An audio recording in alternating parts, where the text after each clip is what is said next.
Good evening and welcome to Live Long and Podcast. This is the Star Trek Picard Season 2, Episode 3, Assimilation Episode Reaction. We got to see this today, Adam. I just finished about half an hour ago. Did you? Okay, so it's fresh in your mind. I watched it about 6 hours ago now, but my normal co-host is not here right now, so you're going to fill in. That's fine. All right. Happy to do it. I'm happy to do the job since I completely screwed up last week. Oh, your mic's a little crackly, but we'll live with it. Anyway, not a problem. Anyway, let me get this up. So we start right off here.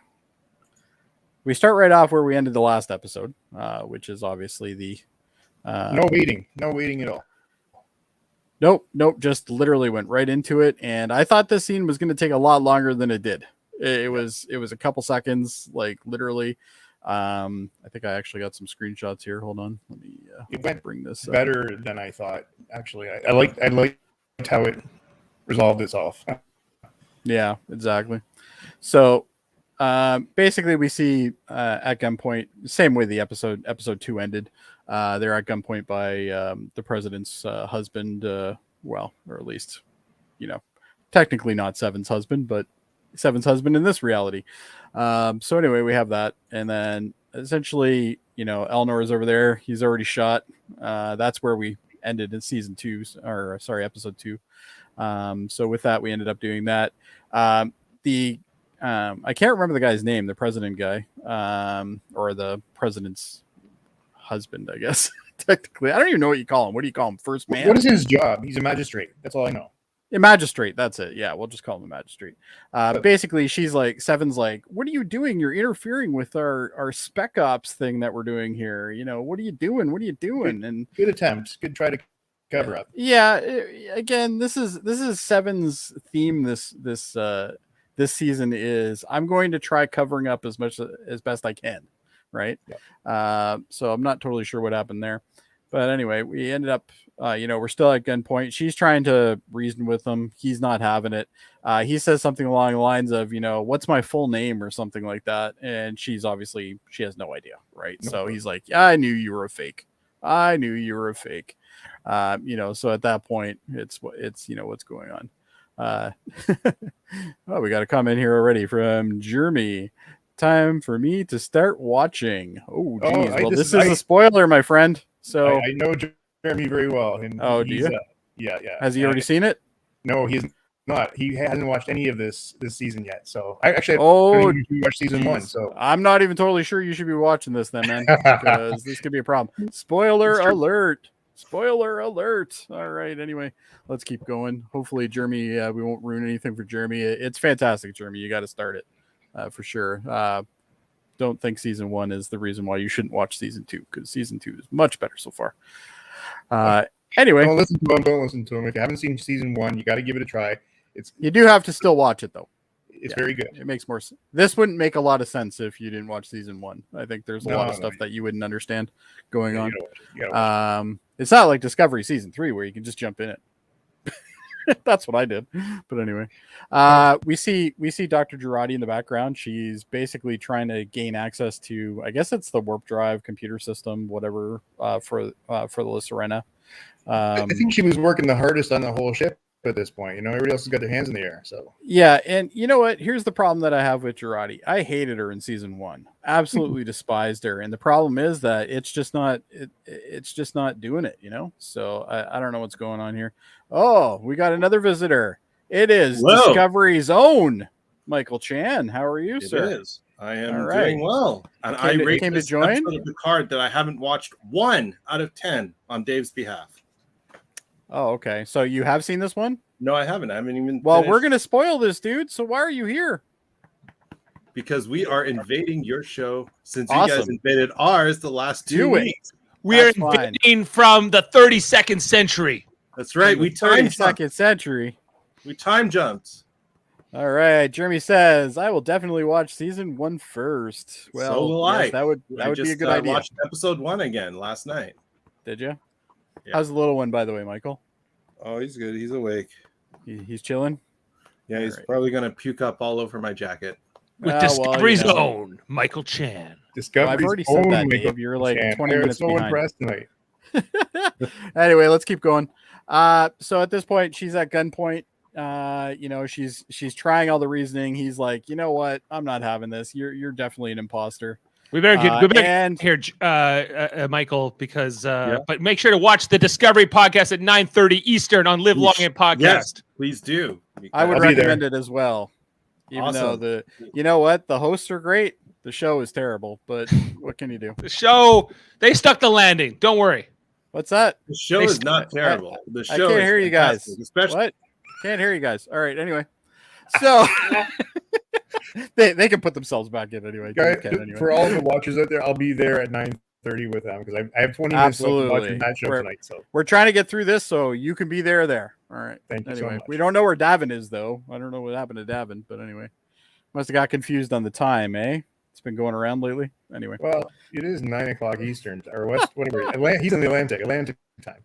Yes, he is in Atlantic. Yeah, that's right.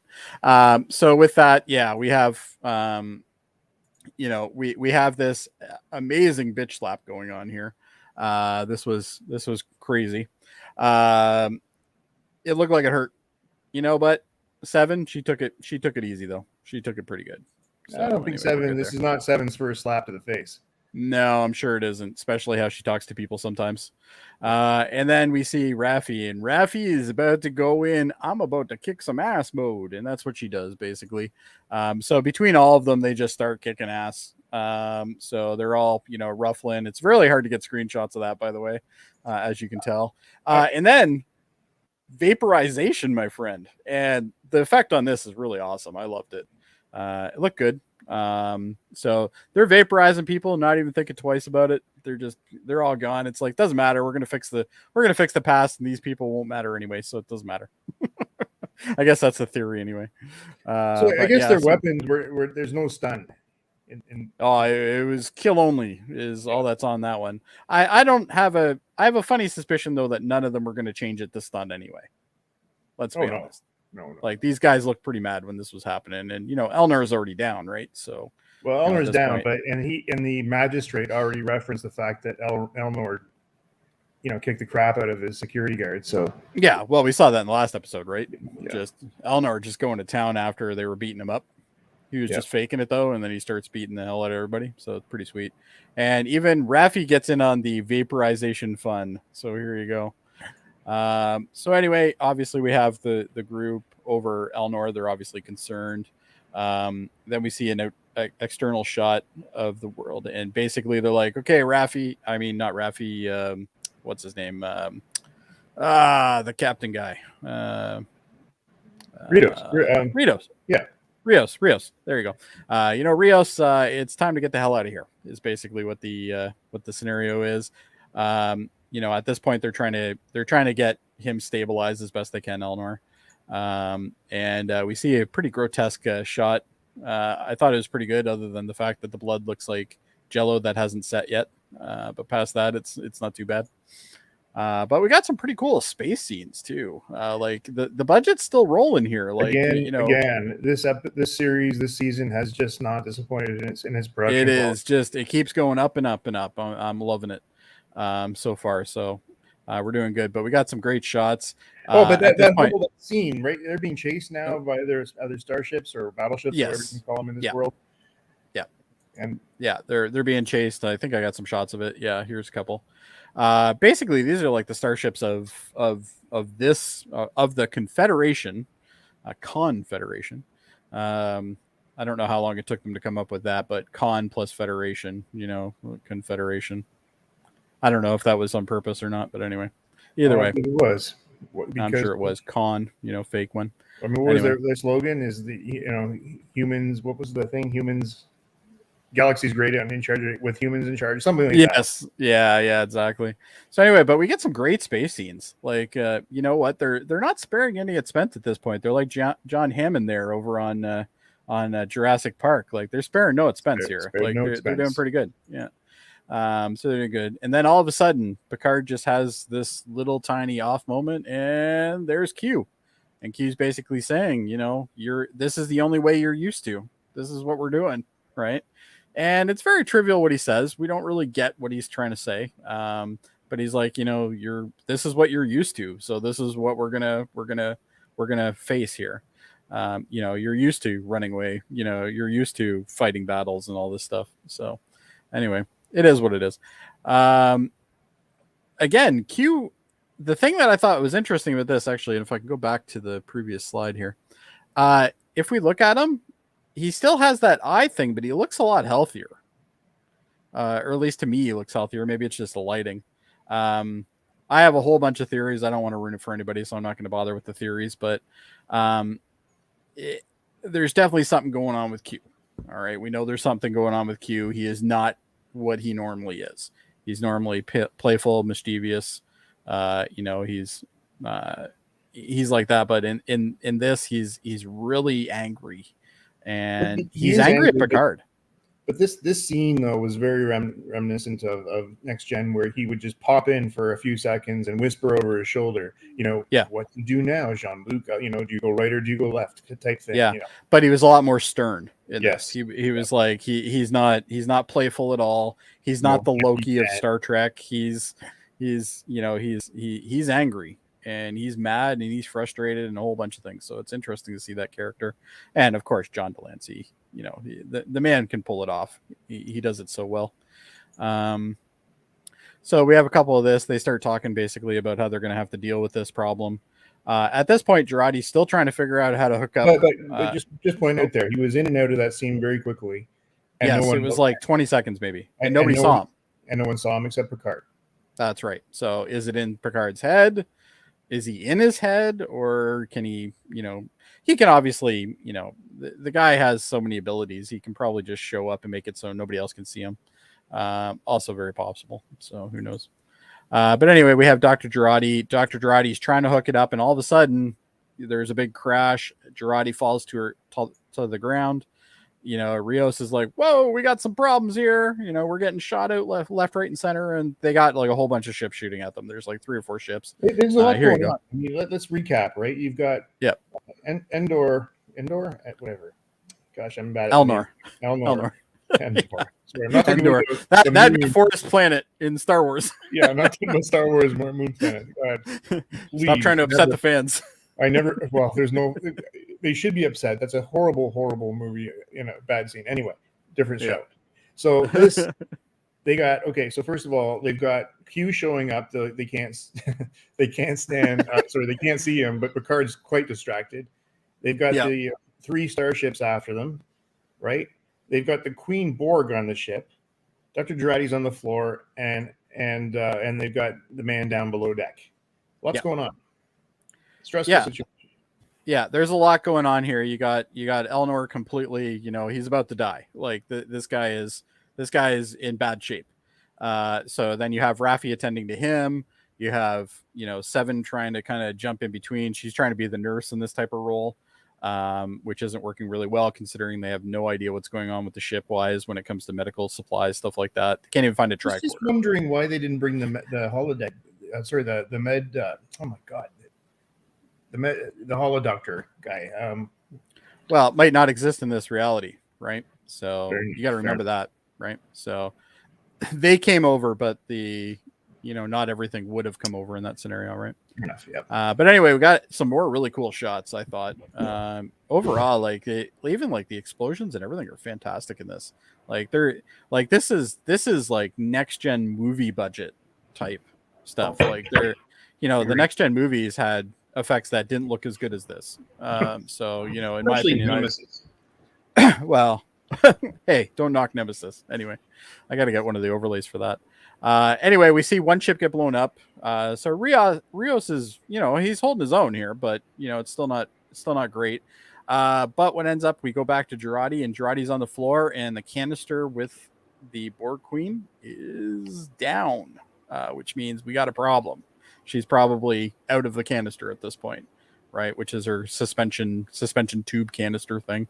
And sure enough, there's the Borg Queen crawling out and from behind a crate. It's like I gave a little bit of guff on the last episode about the Borg Queen and how she didn't have the same kind of the one thing that I thought that all the Borg Queens had up until this point was they all had that kind of sex appeal thing where it's like, I'm either going to kill you or fuck you kind of thing, right? And sorry for the swearing, but anyway, that's kind of the mentality and the attitude that they had. This one didn't have that for me, which I thought was kind of interesting. But now she's when we get further into this episode, she starts really coming into her own, and I'm liking where it's going. But I'm sorry I wasn't here last week, but maybe you and Davan talked about it. But was that a fear thing? Was there, because she was confined in that, in the closet? Well, and that's what we thought, that maybe because she's restricted right now. She's not free to do what she wants. She's restricted, so therefore her attitude's changed.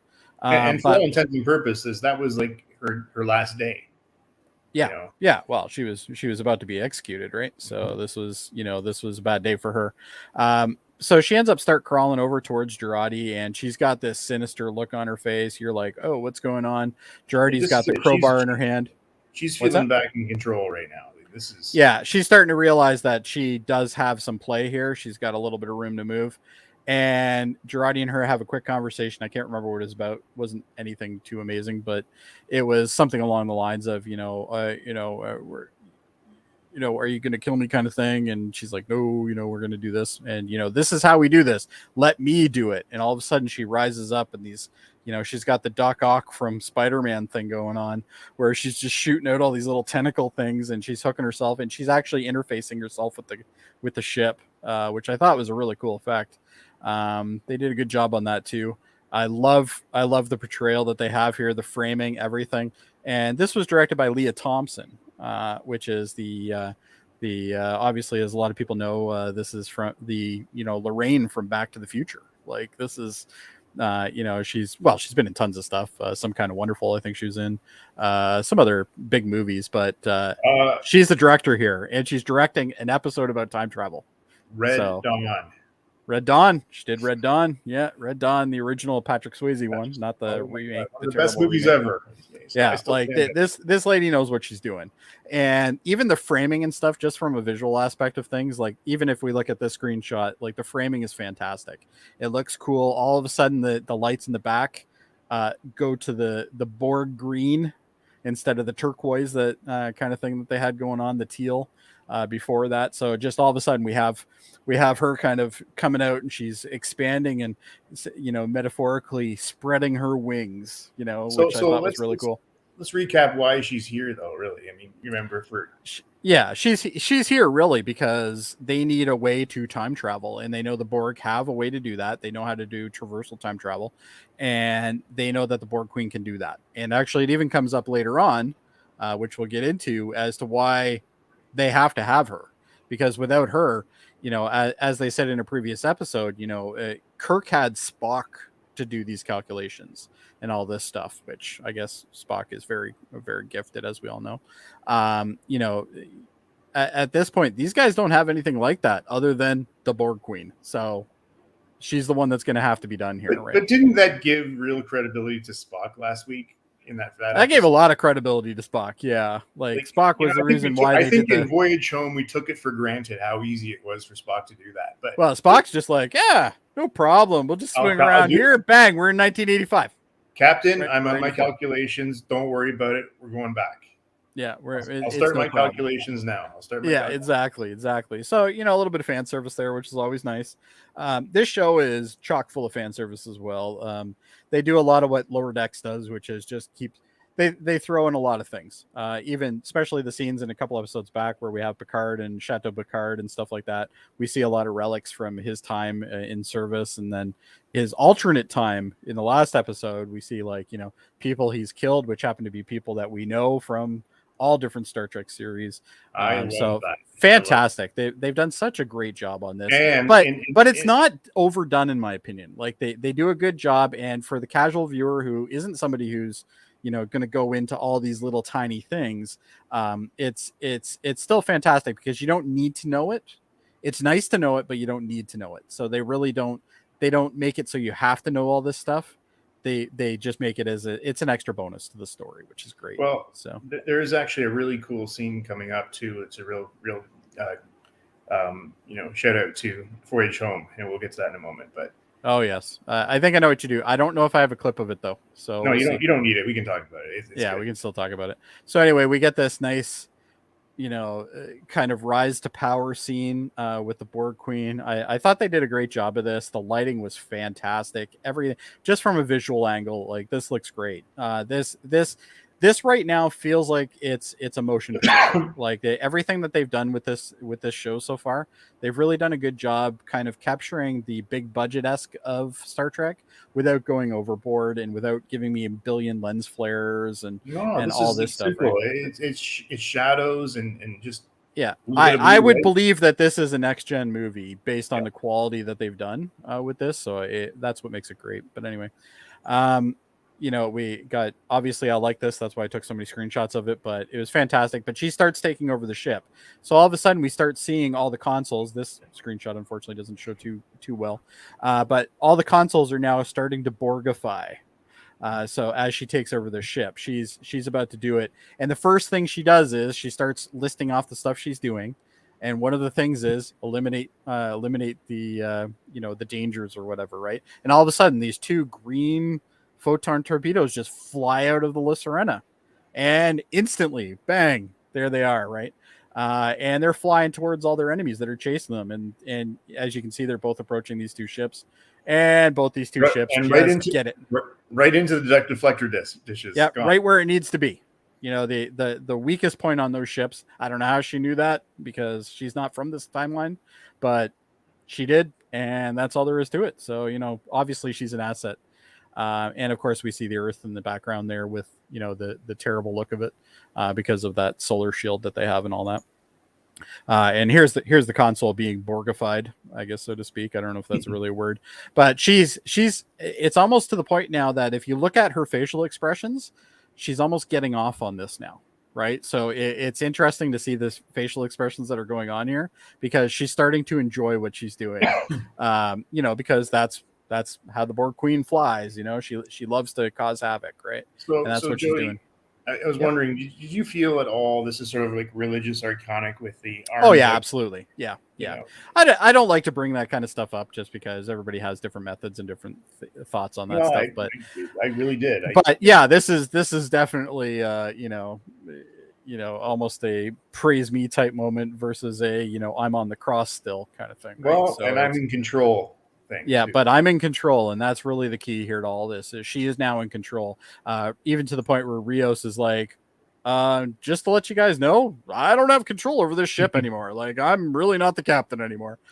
We get some great side shots. This almost looks like they put a GoPro on a spaceship and started flying it through a solar area. Like it just looked great. They did such a good job. I can't stress just the special effects alone in this show have done really well. I really hope they keep this up. Now, obviously, as the story is being progressed, we might not get all this type of stuff because of where they are, but very interesting anyway, nonetheless. We get some. I think they could spend a lot of money in the first 3 episodes because of where they're shooting. Yeah, they're going to be shooting in an urban center after this, so it's they can spend a little bit more cash on the starting ones. So we get a cool shot of them about to be phased through time, and then there's them getting phased through time right there, and all of a sudden it's the world opens up. They're doing warp 9 out of the blue. At this point, we get a scene back with Raffi and Elnor, and this is the first time in this entire show I've seen Raffi actually act. In my opinion, she does a fantastic job of all the scenes right now. I doubted her ability to act, and I have now been proven wrong. It's fantastic. I don't necessarily agree with you on that. I mean, I can. That's fine. The one that I go back to in season 1 is when she met her son, and was devastated when he wanted no relationship with her. And I think she acted like the true mother who was, basically dissed by her son and said, I don't want to. You've got your grandchildren, and you screwed me as a kid, and I don't want to deal with you. Yeah. Dave Mater says, I'm digging the Borg Queen, and Jurati is growing on me. I definitely agree with you on that one. Jurati is probably the biggest surprise for me this season so far, is Jurati. I thought I would absolutely despise her. They've obviously listened to what's going on here because there was a lot of slack for her in the first season, but her character did a lot of awful things in the first season, so that's I think part of the reason why. I think, but anyway, also, though, they're writing for her very well. She's got funny lines. She's serious. She's part of the crew now. Like there's no doubt. Absolutely, yeah. So with that, we see Raffi attending to Eleanor, and she's basically the mother figure to Eleanor anyway. So this is like a son to her, and he's not doing well. I guess is the way to look at it. At this point, we start seeing the time shift start to happen, so people are starting to phase. I really liked how they portrayed this because we got to see, like, for instance, somebody was tearing up, and then the tears started moving back up their face again, which I thought was a really cool little effect. I don't know if I got a shot of that. I might have. We have Seven looking absolutely confused as to what's going on. I'm not really sure why she's confused. Like, if anybody should know what's going on, it's her. I think they're wondering, Jody, if it works. Like, well, and we're starting to see this is right when it's happening, right? So all of a sudden they're seeing this. So I guess maybe some of that is not just confusion, but also curiosity as well. So. They're like, wow, I've never been through this experience before, right? So makes sense, I guess. And then we kind of phase through, and then all of a sudden we kind of get this wormhole looking thing, and she gone. And then they all of a sudden show up, and there's Earth. And as they're approaching Earth, they're kind of going through the list of things because their chronometer computer, the part of the chronometer that they use, unfortunately isn't working. And they're mentioning like, oh, the moon base isn't there now. The pollution looks to be around, this time period. For anybody who's not aware of it, they're going back to 2024. So 2 years from today, essentially. So with that, we obviously have our pollution problems and stuff, which hopefully will get addressed soon. But they're kind of going through the gist of it. They're looking at Earth, and, there it is. She's blue. So clearly we're at a different point in time because the Earth looks different. At this point, there's no security, shipyard, nothing like that around here. So they're pretty sure they're close to where they should be, at this point. Then unfortunately we have a failure. No power. And she's going down. She's stuck in Earth's atmosphere. She's going down. At this point, Picard's like, oh, we're going down, Rios. What are we going to do here? Rios is like, dude, I don't got control. I got like 30% control of this ship. That's not going to be enough. And I like the line that he said. I don't know if you caught the line that he said, but he goes, is that going to be enough for us to do to land? And he goes, targeted crash landing. Yeah, targeted crash landing is kind of what we're going for here. And at this point, Picard's like, well, if that's the case, and everybody's like, whoa, hold on. Like we're like LA here. Like the population's massive at this point. Like, we can't just crash in the middle of LA. We're going to kill people. We're going to kill a lot of people. So at this point, Jody, I was thinking a couple things. What's that? Before they went on with the scene, what are they going to do? A shout out to the Corps. Remember the Corps when they landed the shuttle in the LA River? Yeah, I thought they were going there, but I'm glad they didn't. They didn't. Yeah, that'd be a little too obvious of a shout out. But I actually don't like how this scene went because I don't know what happened. Yeah, we know that he pointed it towards the forested area, but we know that they're still near LA. So here's I originally thought they were landing at Chateau Picard. Well, okay, so that's what I thought too. But I think this is what happened because he says we're going to land with friends, or what did he say? Something like somewhere I know, essentially, is what he said. Yeah, I'm going to land somewhere I know. So I think he landed in Napa Valley in the great vineyards of California. Oh, see, that would make sense because it did look like it was like it was vines and stuff like that as well. Yeah. So that would make sense. Yeah, but they weren't really clear on that. I don't know if that got cut for time or what. I'd like to know. I'd like to know where, but that's where I think has happened. Yeah, but they got to be somewhere close to the core because they can transport from where they were to the downtown core of LA. So I don't know what the transporting range is, but I would imagine that's only a couple 100 kilometers, honestly. So yeah, so probably not that big of a deal. But anyway, and they didn't explain how they got there or anything. I guess they transported, and they left. Who's left on board? Jody and Picard. Right. Everybody else ends up leaving, which we're going to see soon. But here they are coming in, and we see. I don't know why I took a picture of this, but at this point they've crash landed, and Raffi is still trying to deal with Elnor, and Elnor is like he's on his deathbed, man. And everybody's like, well, we're crash landing here, and at this point he's in bad shape. Like we're seeing this. We know he's in bad shape at this point. He's got blood coming out of his mouth. Like generally the rule of thumb is if you're laying on a slab like this, you've had a gunshot wound and there's blood coming out of your mouth, you're in your final seconds. Like that's just kind of movie. That's your movie theory, right? You know. Do you remember a few scenes earlier though? They were talking when Seven came back to the bridge and took her station and Picard asked how is he and she just nodded. Like at that point I thought he's done. Yeah, exactly. So yeah, I thought he was going to be. I honestly didn't think that what was going to happen happens, but we're going to hit that in a second. And again, anybody who's just joined us, spoilers here. Like this should be pretty easy to figure out that this is a spoiler. This isn't spoiler free by any stretch of the imagination, so please don't let us ruin this for you. So Dave points out it was night where the ship crash landed, but daytime at the scenes in LA. So maybe they did actually land. No, but they spent some time on this. They're trying to get control. They were talking for a little bit and stuff like that. So we don't really know how much time did pass for sure. But Bart, Dave does make a point though here. Yeah, Dave I like my point better though. I hope well, we always like your point more than Dave's, but anyway, that's fine. I don't think so. Dave's less smart than I am. I'm kidding. Anyway, they go back to see they see the queen, but the queen is unconscious, but they can't get power to the med bay, and they figured out the reason why is because the queen's siphoning it. So the queen's siphoning all the power, the backup systems and everything. She's trying to get power in. So they're trying to figure out why she's doing that, and their theory is, well, it's she's trying to gain back power or whatever.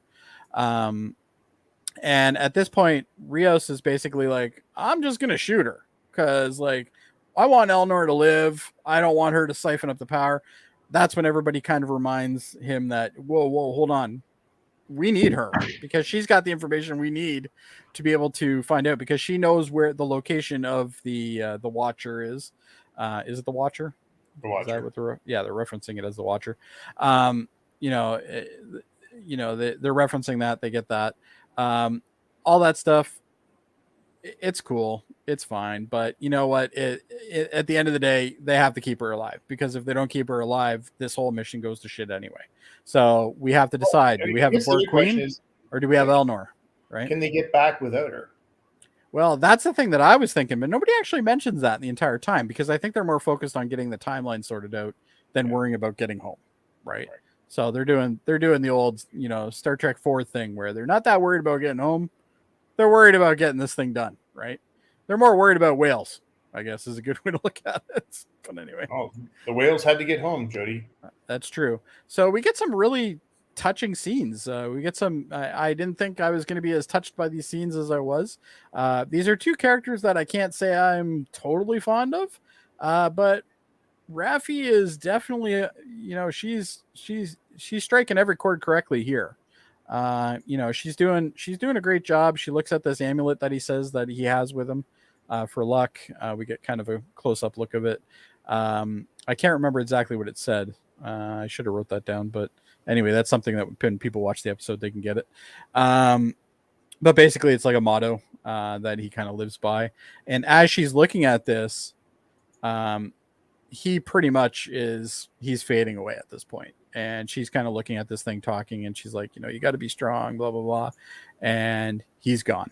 So he's gone. And the sheer pain that this woman is portraying as an actor, fantastic. This is the moment where I'm like, wait, I'm wrong about Raffi. She can act. Unfortunately, I can't remember her name, Michelle something. But anyway, I'm wrong with her. She definitely can act. Because I thought these scenes were great. Dave, however, I don't think did. He didn't like the scenes later that come up with her getting angry. Well, I mean, let's face it. So she has her grief moments. Then she goes up to the upper decks and just lets everybody have it. Yeah, but this is kind of the last sigh where she's accepting it. She's like, oh my God, he's dead. Right. Like he's gone. And at this point we see for confirmation that he is indeed gone at this point. So a very sad moment, especially anybody who is a fan of Elnor. I personally wasn't, but Still it's weird to see people die in Star Trek like this, like main characters die in Star Trek. Very odd. We don't see that a lot, right? Like Tasha Yar obviously did happen.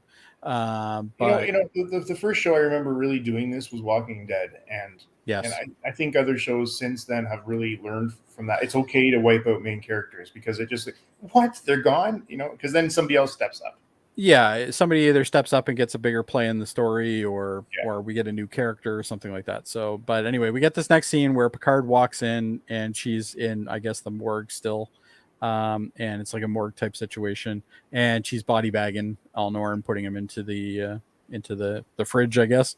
But anyway, and she's still hurt. Like she's really hurt. Now, obviously this is within seconds of it happening, but I like this scene specifically. This was a fantastic scene here because she pushes in the rack, and then she stops for a second, and she kind of sighs and she kind of drops herself down a bit, and then she continues to push it in. I thought that was it was a nice little touch. I thought really portrayed you got the right emotion out of this scene. So I thought it was fantastic.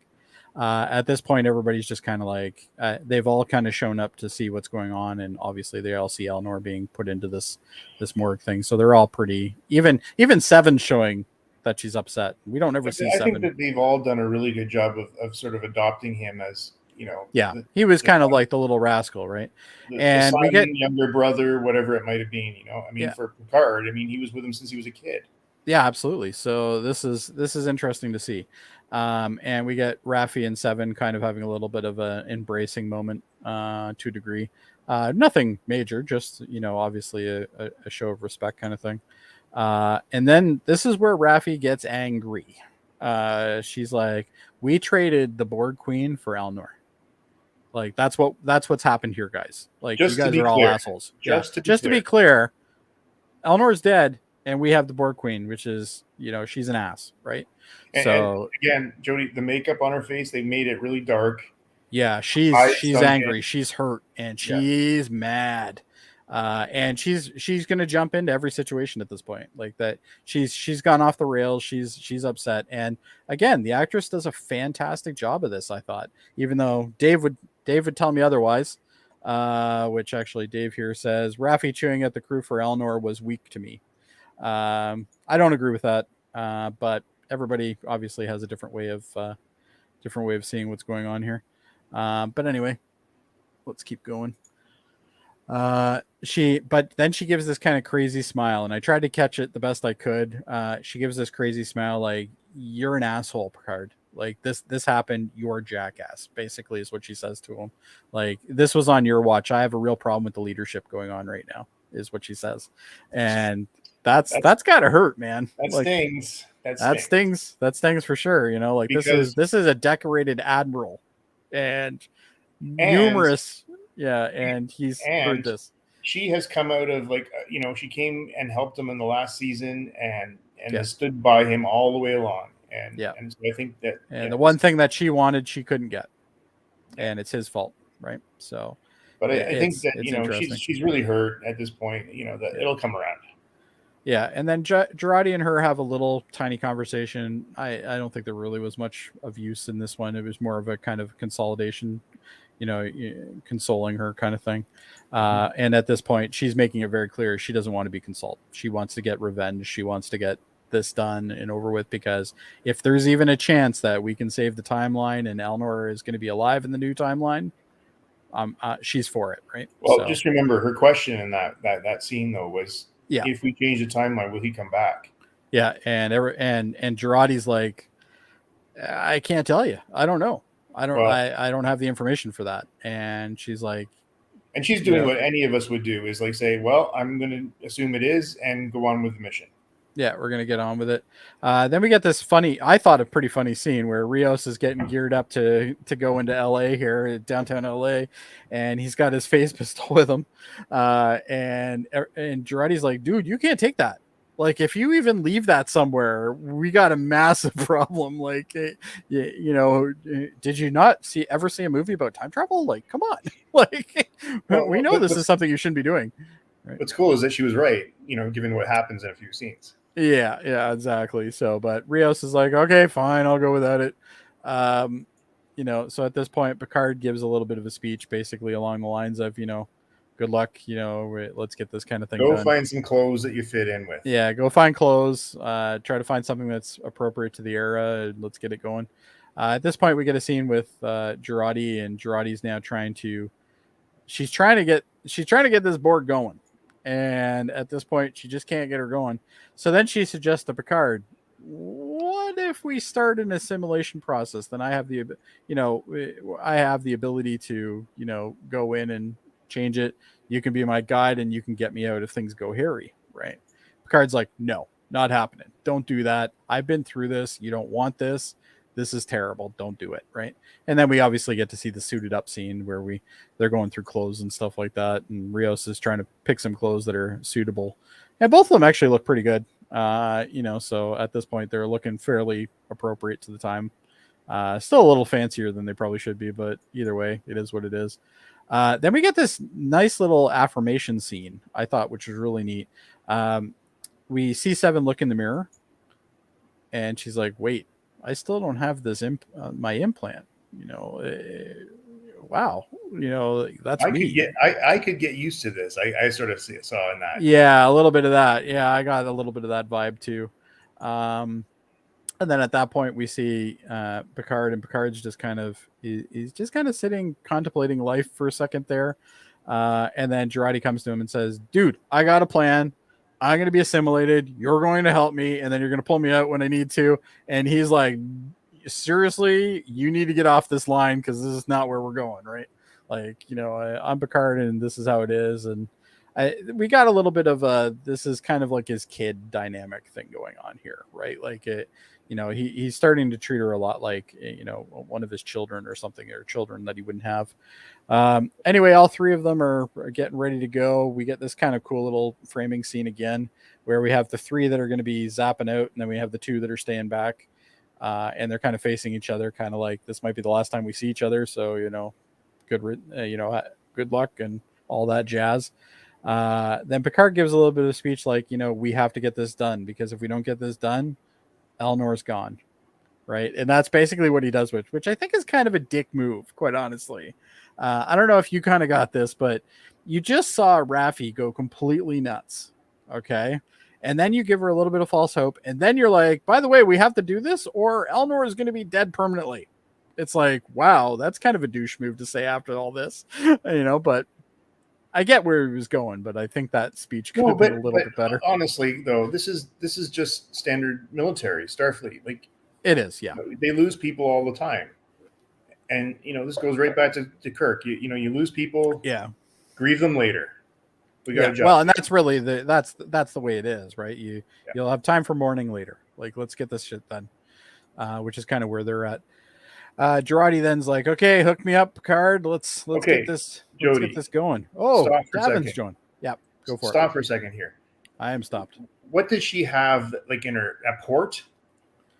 No, this is an assimilation cable. So They literally put it in, and it just kind of shoots right into her, and then things are getting going. We have ourselves a visitor, a man who is fashionably late, Davan. Sorry, not too bad. Hopefully everything's okay. Yeah, just an unbelievably screamy baby. Oh, well, unbelievably screamy babies are a lot of fun, and I'm glad I'm out of that stage now. So anyway, we'll get your thoughts on the episode at the end, but you can just join in at this point. Sure. So this little kind of probe thing is more like an assimilation device. And at this point we're seeing, what is going to be her going in.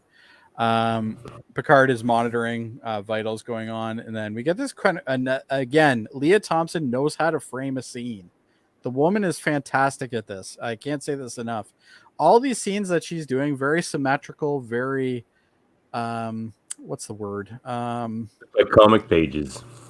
Yes. It's fantastic how she frames stuff. And as somebody who is a really big fan of film, I really appreciate it. I think it's great compared to some of the stuff, like the framing in Discovery is terrible. I don't know why they even allow what they're doing, because like it's like talking to people and they're like sideways half the time and stuff like that. Like it's god awful. This is telling the story the way it needs to be told, and I love that. Big fan of Leah Thompson's stuff. She does great directorial stuff, and obviously she's not the only one that, we have obviously people in photography and stuff like that do this stuff as well. So hands off to everybody that's involved in this because it's fantastic. But I love the look of this. We have the two, and then we have obviously the Borg Queen hanging over them essentially, which I think is just a fantastic shot. And this whole scene though, with her smirk on her face, yeah, and then. It gets way worse, and I got some screenshots of it, so we'll get there. But yeah, like the scene basically, we don't actually get it at this point because now we get to see the beaming in of the three, which in this case is Seven, Rios, and Raffi. So we get some nice shots of present day LA, and we get some Raffi transports in first. She kind of looks around. She's really surprised by what she sees, but pretty cool considering she's never experienced this before. And none of these guys have. So, it's obviously an interesting thing to see. But I liked how they dealt with this. I love this little scene with Seven. Okay. I know it's just a catcher scene. It doesn't make any difference to the plot, but it's fantastic. She hovers over the kid and the kid's like, "Are you a superhero?" Because she saw her beam in and she goes, "Can you keep my secret?" Like, I just thought that was great. It's neat to see that she can interact with children like that, especially with all the stuff that she's been through, right? So it's very interesting to see. Again, in this episode, there's 3 times where I think she's pretty surprised at how people respond to her. And, yes, and actually, she even says it later on. Yeah, this is the second time. Normally people aren't this nice to me, right? that's basically what she says, right? Which, to a degree kind of makes sense, but that's where we're at. Now Rios beams in. Here we go. Rios beams in very badly. Rios falls to the ground. Thunk. Rios is bleeding from his face. God, what a comically brutal fall. Very brutal, yeah. And you know what? Again, this is another thing that surprises me about this series. And yes, I understand that a lot of the series that we have now for Star Trek are more grown up. They definitely show things that I don't know where Adam's going right now. Maybe Adam's on the move.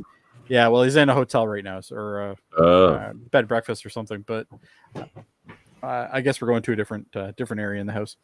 I'm not alone anymore. Oh, okay, fair enough. Why? Who's with you? My wife and daughter just came back from wherever they were. Oh, I see. So you're getting out of their way. All right, fantastic. Well, we don't want to ruin Picard season 2, episode 3 for them either. So she watched it with me, so she's good. Oh, okay, good. But anyway, this was very brutal, but obviously it makes sense as to why. But again, I'm not totally sure why, with the technology that we have available to us with transporter technology, why this could even happen. You would think that the transporter would, try to find solid ground first or something. They're doing the whole check-off shout out here. Yeah, I think so too. But anyway, somebody finds him and pulls him into like a medical clinic, I guess, which appears to be a medical clinic for, people who are, low on funds and stuff like that. So it's more of a charity type clinic. And illegal. Yeah. And illegal, yes, which is the bigger thing here. And Rios is definitely not in good shape. And we see this kid, and this kid notices that Rios just dropped something. It's his comm badge. This is a problem because we already know that this is going to be a problem because he was told earlier in the episode not to bring a handgun with him because, if he even left that there, it'd be a problem. So this is obviously an item that we're going to have to get back eventually. And he got so close later on in the episode to getting it back, but he didn't get it. But anyway, so then we go back to Raffi. Raffi's looking around, and Raffi gets basically mugged. I love the scene. This is a great scene because we're seeing the tower, which I think I got in a shot coming forward. We see the tower that they're supposed to be going to. They're trying to get to the largest tower in LA so they can scan the city to find out if they can find the Watcher. Essentially, they're looking for any future tech because they think that the Watcher would have future tech. So Raffi gets kind of held up. This guy's like, "Give me your money," and she's like, "Money?" And she's like, "Oh yeah, okay, currency, yeah. No, you're not getting any of that." And the guy's just got like this look on his face, like, "But I'm holding a gun to your face," and she's just like, "Well, you're not getting any money. I don't got no money. Like, we don't use money where I come from, that kind of thing." I like her reaction to the fact that someone was actually committing a crime against her. She was just like, "Yeah, oh, that's what we're. Oh, money. Oh, Oh, Oh, wow. that's what we're doing here. Oh, 'Cause, wow. crime isn't Yeah, something yeah. that happens a lot in the future. So she's just really sad for him. She's like, "You're really sad." and she literally just grabs the gun out of his hand and beats his ass. And just does it all in like one swoop. Obviously, this is her military training kicking in. But she's in like a tent city type environment, right? But they know how, like, again, she knows how to work a 20th century gun. She opens the clip, breaks it down pretty quick. I found that pretty interesting. Yeah, breaks it down, throws different things in. So she must know a little bit about, or to her, ancient weaponry, right? Yeah. Because obviously phase pistols aren't the same thing anymore. And then Seven walks in, kind of like, "Wow, you're making friends already." And obviously this is the dynamic we're going to get out of these two for the next couple episodes, because they've been forced together now, and we know that they had a relationship. There was actually, not on screen, but there was an audiobook that they released that had more detail about their two relationship, apparently, which I've never heard. But my understanding is it tells a little bit more backstory and stuff like that. But maybe one day we'll cover that somehow. But anyway, she kind of shows up, and then they look. Now, I thought this was interesting that there's a picture of the Euro mission thing here. So I guess that's something that's happening soon. And then, the Europa mission, yeah. What does that say in the top of that poster? Oh, sorry. Let me go back here. So it says the Europa mission to boldly go, and then it says the new interplanetary explorers is up at the top. Now, I don't want to say for sure, but remember that TNG episode where people were frozen and then they woke them up? I'm wondering if that's connected in some way, because I remember them mentioning something about Europa then. But no, the Europa mission, they're just sending some like satellites to go take pictures of the moons of Saturn. No, because they're showing a transport ship on the top of that. Like, if you actually look at this, is a full ship here. People on that ship in TNG had an illness. Yeah, that's true. Yeah, they were frozen for a reason. Yeah, that's true. Well, maybe it's not related then. It probably isn't.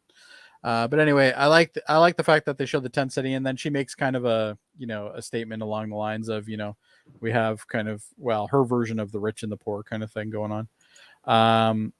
And then the two of them kind of have a stroll as they're on their way. And then we go back to this, and this is probably one of the coolest scenes in the entire episode, in my opinion, because we get to see the Borg Queen going through Jurati.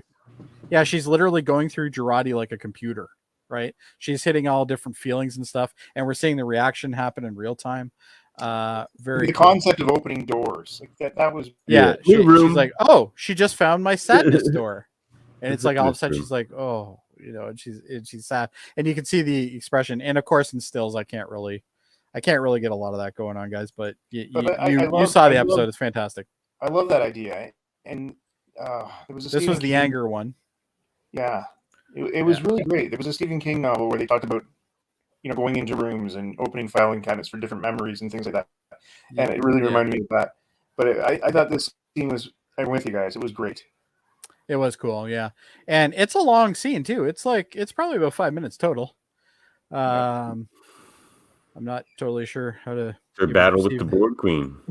We have Luis de la Rosa says, "Hola, 11111." I don't know exactly what that means, but thank you, I guess. Hola. It's hola. All right, thanks for joining us. Or hola. Hola. There you go. Well, and a lot of Spanish going on in this episode too, which is great, especially for the Spanish viewers. Fantastic. Get some representation there as well, which is nice. So we see Jurati go through all these different emotions, which is really cool to see. But the thing that really shocked me was when all of a sudden her voice changed to the Borg voice, and then the Borg Queen's voice changed to Jurati's voice. I thought that was fantastic, because you can see there's a fighting going on, a fighting back and forth, which I thought was just fantastic. And they're fighting over Jurati's mind at this point. Jurati's trying to fight being assimilated essentially, but she's trying to get the information out of the Borg Queen. And at this point, she kind of got it to a degree. She gets kind of like this kind of confirmation face on her, and then we go back to Seven and Raffi trying to get to the tall tower. Here's the tall tower here, clearly a very tall tower. I can't remember what the name of it is in real life, but they mentioned it. The LA Tower. Is it just the LA Tower? No, I thought it had a different name. Canada has the CN Tower. They get the LA Now this was Tower. a cute scene, even though it wasn't my cup of tea, but still a cute scene, I guess, where basically they get caught by a security guard near the top of the tower because they're trying to get to the top of the tower to, emphasize their signal. And this guy's like, "What are you doing here?" And again, we're going into the idea of making up stories, which is something that seems to be Seven is definitely doing this through the entire season so far. Every episode, she's made up a story and lied to somebody, which is very interesting, I thought, so far. So all 3 of these episodes, she's done that. She just does it the astrology route by being super vague. She's like, "Oh, we were talking to your buddy, tall, round." Yeah, tall Kevin? round guy, which Kevin? tall round guy working in security, probably. Yeah, he's like, "Oh, you mean Kevin? I'm better than Kevin." And she's like, "Oh, we're just here to get we're here to get a picture." And then you're definitely better than Kevin. Yeah, or a photo, something. The way they said it, and he's like, "We're here to take an image." Yeah, we're here to take an image is how she starts, and obviously, and then I think Raffi's like, "A photo." This is where we met ages ago, and Kevin said we can come up here and take another shot. And the guy's like, "Okay, don't be too long," that kind of thing. And he just kind of dopey goes off. Then we go back to the medical clinic, where basically I can't remember the doctor's name, but the doctor's kind of patching up Rios. He's got broken fingers or something, as well as obviously a major concussion. And he's like, "It's fine. I'll walk out of here. No big deal." And literally he falls over. Like, yeah, she's like, "Go ahead, try it. If you can walk out of here, no problem." And he's like, "All right." And he's like, all tough guy Rios. And he's like, "Oh, no, this isn't going to work." He's like, "Am I doing it?" Sits him back down. And then she says, "Tell me your best childhood story." And I loved how they did this because it was supposed to be just to show that he is cognitive and he has the ability to, think correctly, and he doesn't have a massive concussion. But it also gives us some backstory. Turns out his mother worked in Starfleet. He's a Starfleet and was training. brat. Yeah, she was training pilots, and he used to sneak into the simulators, and that's how he learned how to fly, and that's why he's such a good flyer now. And he ended up getting a highest ranking. And when he went into the simulator once, and he wasn't supposed to be there. And then when he got out, all these generals were around him, and they're all like, "Oh, we got to have you, son," that kind of thing. But they were very surprised by his score because I guess he got the top score. He's the wizard of the group. I guess is a good way to look at it. Typical explanation for that, but who cares? He's Maverick. Okay, like that's all you need to know. Latino Maverick or a Spanish Maverick. But either way, he kind of tells the story, which is really great because I think we got some character building, which is something that Star Trek always needs, and a lot of times doesn't do it right. So, it's nice to have some character building there. So we get to learn a little bit more about Rios that we didn't know, and makes more sense now, right? So, it's just not some grizzly dude. And as he's telling the story, she sets all of his fingers back in place. And he just got this kind of look on his face when she does it. I thought that was fantastic, just how they portrayed that. So anyway, she's like, "Yeah." Part of that scene too. That's why she asked him that question in the first place. That's the only reason why she asked him. Yeah, was to distract him. But we got some side story, which is nice as well, I thought. So that was cool. So then we go back to the two of them, and they're looking at their scanner. They keep getting a signal, and then they got Rios's signal, but it keeps going in and out. And she's like, "Is that Morse code or something? Like maybe he's trapped or something?" And it turns out it's this damn kid in the medical clinic. Sit there smacking. He's trying to hell out of this. He's trying to use it like an iPhone. He's trying to swipe it and stuff like that. Yeah, it's kind of cool sound. Yeah, this kid in the waiting room is playing with this, and this one Rios sees him, and he goes. He sees him. Oh, look who we got here. Well, if anybody knows it, it's going to be Adam. Sam just showed up. Hey, there is the goat. All right. But anyway, Sam joins us a lot on the Enterprise at 8, which we'll be talking about a little bit later. Enterprise at 8, which is Mondays, with me and Adam Woodward, and sometimes Davan and other guests as well.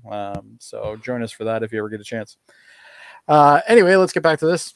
So we get this kid, and Rios is like, "That's mine. Can I have it back?" And the kid's like, "Hey, finders keepers, pal. Like, that's the rule. That's the rule of the playground. That's how I roll around here." And Rios is like kind of confused by this, but he gets it. And Rios is like, hey, look at these delicious cookies in an area that you couldn't get. Real peanut they're butter, good. Jody. And he's Real like, oh, yeah. And just the lusty look on his face. He's like, oh, real peanut butter. This is fantastic. Right. So no sequented peanut butter for him. He's like, this is real stuff. And it looks like it has a Hershey Kiss on it as well, which is probably just a little extra bonus for him.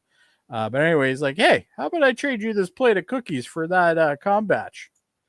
And of course, then mom shows up and ruins the whole deal. Like, kid almost had a whole plate of cookies and she ruins it for him. And she's like, hey, your aunt's waiting in the car for you, kid.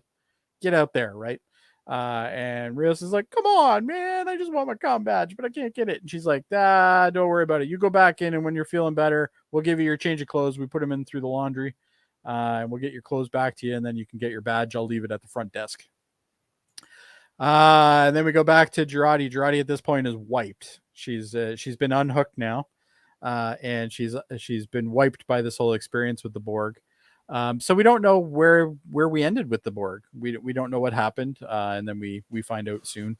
But basically the Borg. My favorite part with the battle between those two, though, he's like, whose hand is this? And they're like, mine, no, mine.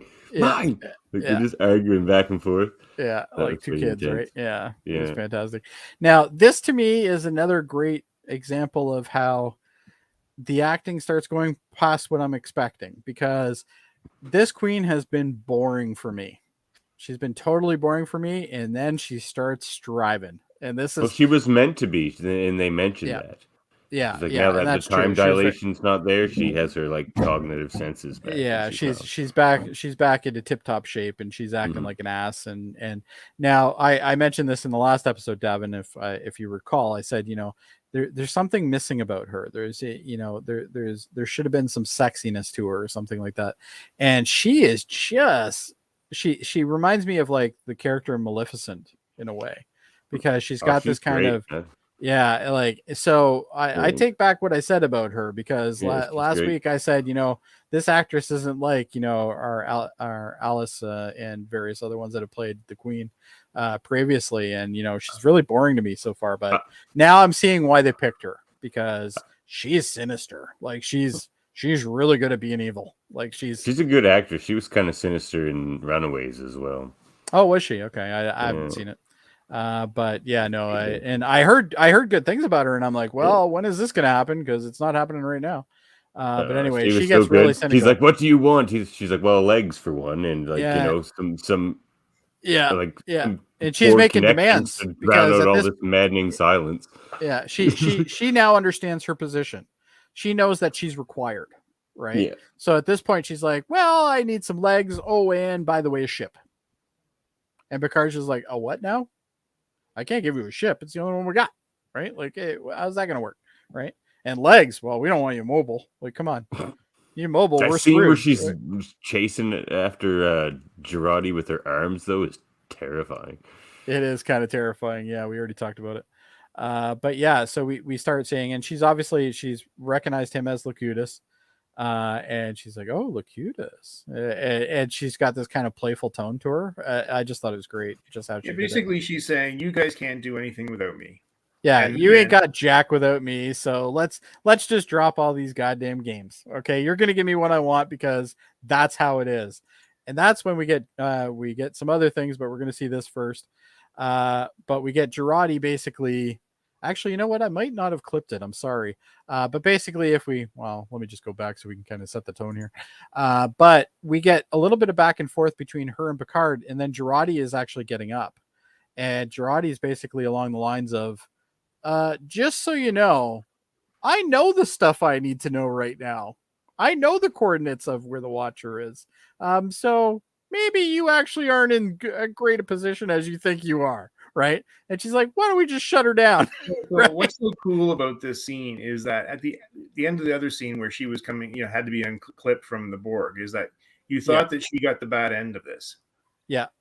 And I did anyway. And then I thought she was like permanently damaged or something. Right. Right. And like now, she's been too assimilated or something. To your point about her being such a great character this season. And she just in this scene again, I know what I need to She's know. amazing. This gets back to what I've been saying with Davan the entire couple episodes that we've already covered. Is they just keep bloody surprising me with this show, and I don't think I've been this excited about a Star Trek thing in a long time, like probably since First Contact is probably the last time I was this excited about something, because I remember sitting in the theater for First Contact and thinking, holy shit, this is fun, right? Like, this is great, right? And yeah, it's a little bit, we're not comparing apples to apples here, but it's on par.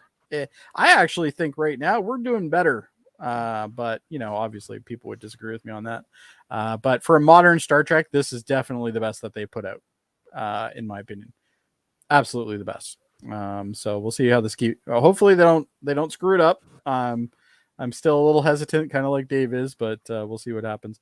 But anyway, Jody basically says, by the way, while I was swimming around in there and you're swimming around in here, yeah, I got some information, and by the way, you're not nearly in good of a position as you think you are, which just to me just screams fun. I really liked that. I thought we were going to do we have to keep her around because we have to keep her around thing. Now they're going to still have to keep her around anyway, because how are they going to get home? Like they still need her. Let's be honest. And she knows that. So she's got some leverage. But at this point, I don't think she's getting legs. Have that information that she took it from the Borg Queen. The Borg Queen doesn't have that information anymore. Yeah. She doesn't even know it now. Right. Yeah. So there's nothing she can do. What I gathered. She's actually purged it out of her. Yeah. Which I thought was really interesting. So again, shows you how smart Jody actually is. And then the Borg Queen has the coolest line. She's like, "You've done something very dangerous and very difficult." She's like, "What's that?" She's like, "Impressed me." Yeah, so now like the Borg Queen's always going to be after her now. Yeah, very cool. She wants man. to acquire what she has. I got chills when I saw that. I'm just like, whoa. Oh yeah, this is good stuff. But anyway, so then we go Borg back Queen's slowly becoming my favorite Borg Queen. You know what? She's not quite to Alex Krieg level, but man, she's cool. Close to Alex Krieg for me already. And so I can't wait to see what they're going to do with her, because I hope to see some more scenes with her getting a little cynical, a little sinister. I think she's doing great so far. Like now she's doing great. Last episode she was boring, but as Adam pointed out, she was in captivity and this was supposed to be her last day and stuff like that. So she was kind of shut off, and on top of that, medically she wasn't in good shape either. So I just like how it kind of makes sense. The Borg, and they're always so like happy and surprised to see Picard. They're always just like, "Oh, Locutus, I haven't seen you in a long time. Welcome back to see you." Yeah, they're always every time they see him, they're like, "Oh, Locutus, you're here. Locutus. I thought you left." That kind of thing. I missed you while you were away. Shall we have dinner? That kind of thing. But anyway, we see this scene and we see the police show up at the thing, and then instantly they're like, "Oh shit, this is an immigration raid." And of course, it's the ice people, right? So it's she's like, "Oh, you got to get the hell out of here," and they're trying to get this old guy out as well. And she caters to a lot of undocumented people and stuff like that. So it's interesting to see that. So I'm wondering if we're going to see more of this character. I don't think we are, but we might. I think next episode we're going to see more of her, but I don't think we're going to see more through the entire thing. Yeah, I don't think she's going to be a main character, but she might be a love interest. I hope this is not the marine biologist that was to Kirk in. Oh geez, I hope not. I hope she's not the one that they lit in on the plan and stuff like that. Like, oh please don't do that. I love that marine biologist in The Voyage Home. She's hilarious. But it might happen, Jody. It just might happen. It might happen. Yeah, it's looking like it's going to, but we'll see. Because she's cool. I like her. She's a good character. One thing you need though, you need somebody who can still. I mean, they're still from how many centuries ahead of time. I mean, they don't know how to negotiate here. Yeah, they have no idea what they're doing. Like, and they were already told by Picard, like, literally, don't touch anything, just kind of get your stuff done and leave, kind of thing. And clearly they are not doing that. They've all run into things that they shouldn't have done. So we're kind of at this, but Rios is trying to help this older gentleman out because he needs a wheelchair. So they're trying to get him into a wheelchair to get him out of there. Stuff like that. And then we go back to Jody. Actually, this is the scene where she basically says, "Oh, by the way, bitch, I happen to know a lot more than you think I know." And she's got this sinister snide, like look at the shit grin going on here. Like this shit grin alone is worth the price of admission. Oh, she even says, "Computer, open the file. Shit, I stole from the Borg Queen." Yeah, shit, I stole from the Borg Queen. Yeah, is the name of the file. Like, that's fantastic. Just all those little things. The writing in this has been fantastic compared to last season. And Alison Pill's such a good actress. I love her, man. She's so good. And I've always said this from the beginning. I like Alison Pill as an actress. I've loved her in a lot of other things. She was in one of my favorite movies, which is Goon. She was in that. She was the love interest in that, and she's great. She's a fun character. She's a comedic actress at heart anyway. So, like, really, they're not doing any justice by making her drama at all. So I'm glad to see that they're putting some humor in. But I love that little line of, computer, open up the shit I stole from the Borg Queen file. It's like only she would name it that. Picard would be like, retrieved files from Borg Queen would be the name of the file. It would be retrieve file 0110B alpha. Dash Borg. It would be, sorry, Davan, Picard 011. Yeah, it'd be Picard's. Yeah, Picard, right. Picard 0010. And then he's like, oh, wait, that's a destruct code. Don't use that one. But anyway, she's got some good shit grins. And then at this point, this is where the Queen is like, whoa, I've been outsmarted here a bit. And that's when she says the line that you said earlier, which is, essentially like, you've done something very dangerous. You've impressed me. And that's a problem. And very difficult. Like, nobody impresses me. I like that she adds that too. But I like this little kind of sinister grin thing she still had going though. Did a great job. And I love this little... They're just like... No, but that's the reason why I grabbed this scene. I actually went back to grab this specific one because if you look at it, Alison Pill is giving her like kind of like the death stare, like the equivalent of like, I'm fucking watching you, bitch. Like, it's the Battle of the Wills. Battle of the Wills going on. Yeah, exactly. So I thought it was great. But anyway, so that's where we're at on that. But, I'm the queen now. Yeah. So Rios grabs a suit. He grabs a coat and he's pretending to be a doctor, and he basically comes in and he says, doctor, so and so's having a problem back here, we need your help right now. And then the ice guys are like, hey, what's going on here? No, you can't do that. And he's like, hey, I don't give a shit if you have to break all this stuff, man. Just let us go back there and help this kid, right? And he's really good at it, actually. I thought I would have been sold on it, but the ice guys having none of that shit, especially when the ice guy's just like, you look a little bit Mexican. Show me your ID. Actually, what he was referring to was the fact that he had fresh bandages on his hands. Oh yeah, that too. I bet you're a thing. And he goes, "Give me your papers and stuff like that," right? And then at that point, he lifts up and he sees his hand, and then he's like, "Okay, yeah, no, you gotta, I'm gonna put the cuffs on you." And that's when he throws him against the board and puts the cuffs on. Again, more oppression. Yeah, book him, Dano. And at this point, they're walking out, and as they're walking out, we see the comm badge on the front counter. And we get a little bit of a better shot coming out of it. He's like, Rios. Yeah, he's like, Rios. And then we know who the Watcher is, Rios. Yeah, we're going to get the Watcher kind of thing, right? And then bang, that's the end of the episode. So who's everyone's guess? Is it still Guinan? Is it going to be Guinan? I still think it's Guinan, but deep down, I'm not going to lie, I want it to be Cisco. I don't think it's Guinan. You don't think it's Guinan, eh? No, I think they'd have to do too much de-aging on her. Like, this is 400 years ago, Guinan. Oh, true. Yeah, I don't think they'd want to do that. They already did it with Q. Why not? Yeah, they did it with Q. But Q looks almost the same except for his face. That's not the same with Whoopi Goldberg. Yeah, Whoopi Goldberg's got a weight different and a whole bunch of stuff. But yeah, overall, I just think it was another great episode, guys. That's all there is to it. As far as I have to tell you, though, this one just ended. It did. It was a little abrupt. Sorry, guys. I'm not ignoring you. I'm trying to get the rating sheet back up. Because, silly me didn't bother to see it. Well, I mean, it's still a show that just runs one episode into the next. You're right. It's just like last week. Well, that's what it's supposed to be, right? So, but last week was such a climax. You got guns pointed at each other, and something bad. Absolutely. Well, this one with the ending climax was Rios being taken off to prison. Well, I just found that anticlimactic, honestly. Yeah. Yeah.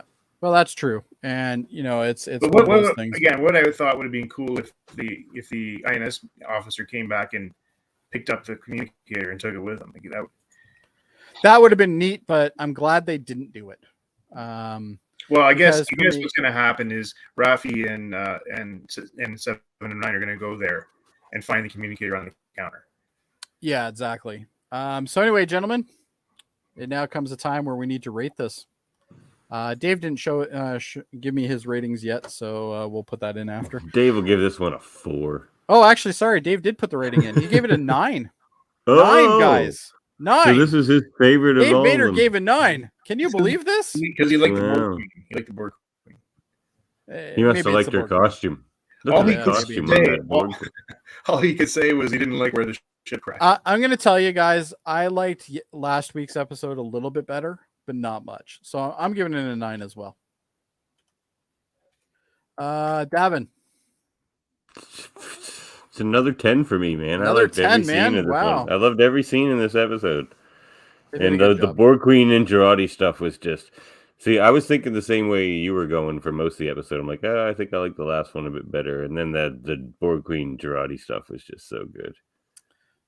You know what? I'm going to recant my statement because you're right. I'm being too hard on this for this. Like, I felt like I'm that giving scene this a 10. I liked more than almost because any that other Borg scene Queen, so the far. Borg Queen alone deserves some extra points. So you know what? Yeah. I'm going to give it a 10.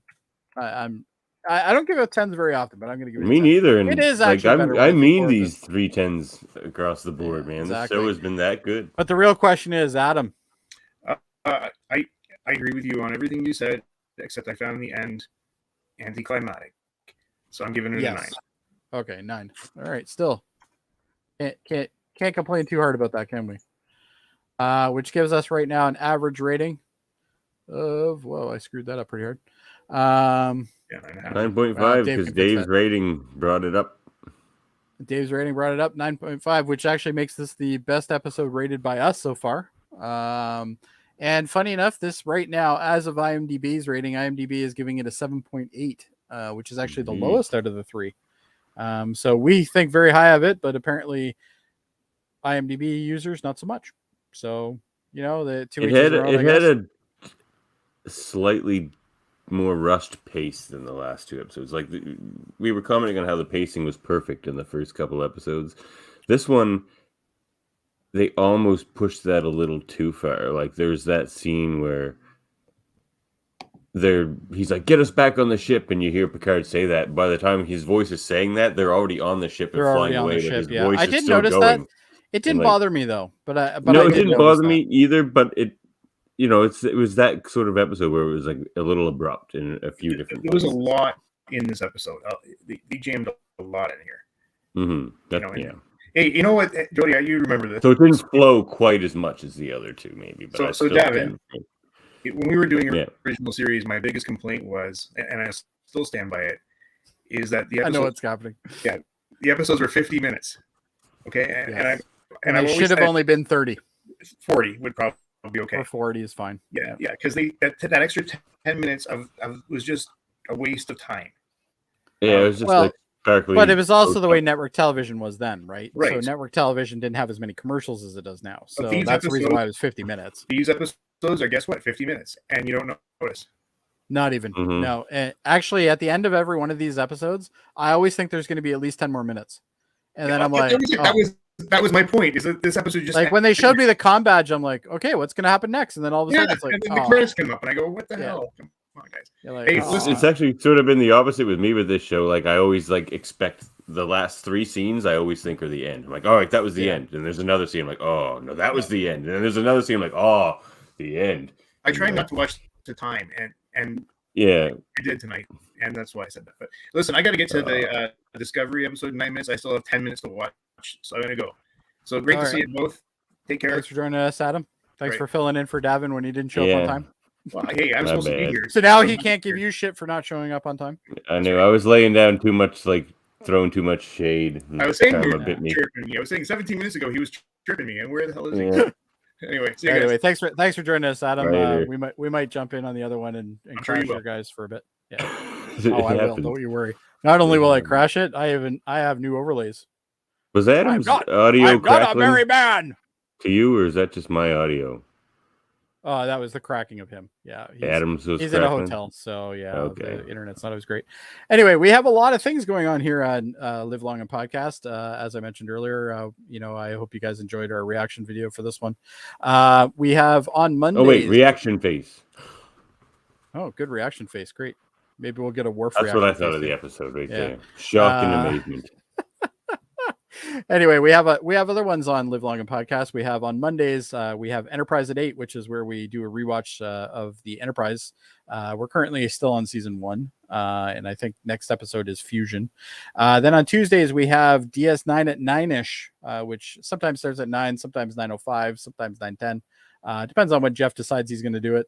And that's when they're doing their, I guess it's a 3.5-year mission to watch every single DS9 episode in order and rate it and whatnot. So we're having a lot of fun over there. And then, of course, on Thursdays, we have, of course, Star Trek Picard, and they're finishing tonight Discovery's 4th season. So they're going to be doing that. That's going to be at 9:30 on this channel. So you're going to see that in a couple minutes. That's why we have to get going here. And then sometimes we have Star Trek Radio Theater, which I have none of the promo stuff for, so I'm not going to bother. But Star Trek Radio Theater is basically a reread of one of the Star Trek episode scripts. And we usually bring in special guests. Like, for instance, we have Davan here, which is part of the Lacuders of Trek podcast. So we have you in every so often. Oh, where's the promo sticker? It's got to be there. There it is. So we have Davan sometimes doing some voices as well as myself. We just recently did the episode Hide and Q from the first season of Star Trek The Next Generation. And actually, I played Q, so that was a lot of fun. And we had Steve Shives, which a lot of people from the Star Trek community would know. Steve Shives does quite a lot of videos on Star Trek. He does his Trek Actually series and stuff like that. He's a fun guy to deal with as well. So he did a voice too. He played Riker in that episode. And then Dave Mader, who's the producer of this channel, he was Picard for that episode, so it was a lot of fun. It's basically a reread, but we don't keep exactly to the script. Sometimes we add our own stuff, and sometimes the voices are a lot more sillier than you would expect, and stuff like that. So it's a lot of fun. We also have other things, like we do movie reviews and stuff like that. The Mader brothers, actually Jeff and Dave, both also have Super Mader Brothers podcast channel where they cover shows like Survivor and the Marvel shows and Big Brother, stuff like that. We also have Trivial Debates. There's Worf right there. Worf, son of Moog, is currently here, and he's angry too. Anyway, we have also on our other channel, we have Trivial Debates, which is basically a monthly show that we do where we have 3 contestants and they do trivia. And the trivia is like film, TV, stuff like that. And we basically compete to see who can have bragging rights, because that's essentially all we do, because we don't have a budget. But anyway, join us if you could. We have lots of programming, and of course, you can always catch us on our Facebook and whatnot. And check out my X-Men show, X-Rated, the X-Men animated review show. You also have a show, X-Rated, which you recently just had some of the writers from it. Yes, we did. That's a big Eric deal. And Julia Leewald on, and we're going to have one of the artists on, not this coming episode, but the next one. Nice. Rick So Oberg make sure you join on. that. It's called X-Rated, right? Yeah. X-Rated, the X-Men animated review show. Animated X-Rated, review the show. X-Men animated review show. Fair enough. mouthful. Anyway, you know what? I think we've covered it mostly. So far, the season's been fantastic. We urge everybody to continue to watch it, because this is the kind of stuff we want to see. Now Picard is only going to go 3 seasons. It's already been Give this show all your money. Yeah. So you know what? Support it by watching it, and please support our content as well if you can. And certainly chat us up, because we love to hear the chatter, especially on YouTube and stuff like that. We've got a lot of support recently. You and I have got a lot of support actually for our rewatch series here, so that's pretty cool. Did I say give Picard all your money? Save us a chunk too. A little cheddar cheese for us over here. We don't need money. We don't need money. But you know what? Comments are good enough for us. We got some new overlays and stuff like Worf we got here, which is always fun. Oh, looks like they're about to move our stuff over here. They're moving over to the stuff. So anyway, let's sign off and say thanks for watching, and live long and prosper. Or podcast. And podcast. All right. Take care, guys.